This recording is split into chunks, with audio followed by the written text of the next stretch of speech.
हैदराबाद में कुछ साल अॻु क़तल थियल क़ौम परस्त अॻवान अयूब शर जे पुट अली हैदर शर जे क़तल जो जुर्गो कराची में थियो आहे। ॾोह साबित थियण ते बिलावल अबड़ो ऐं जुनेद खासकेली मथां 15 लख रुपया ॾंड मुक़रर कयो वियो।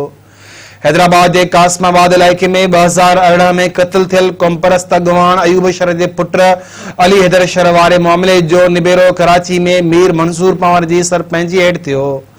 निबेरे में पीपी अॻवान गुल मोहम्मद जखरानी, कामरेड नुसरत चांडियो, वफा नवाज चर, अनवर खान मरी ऐं मीर मलूक टालपुर अयूब शर वारी धुर तरफ़ां मशीर तौर शरीक थिया। जवाबदार धुर तरफ़ां रईस अली अहमद निमज़ामानी ऐं अरबाब अनवर मशीर तौर शरीक थिया। निबेरे दौरान ॻाल्हियूं ॿुधण खां पोइ क़तल जो ॾोह साबित थियण ते जवाबदार बिलावल अबड़ो ऐं जुनेद खासकेली मथां 15 लख रुपया ॾंड मुक़रर कयो वियो। जवाबदार धुर तॾो बि बख़्शाईंदी फैसले खां पोइ ॿई धुरियूं भाकुर पाए खीर खंड थी वियूं।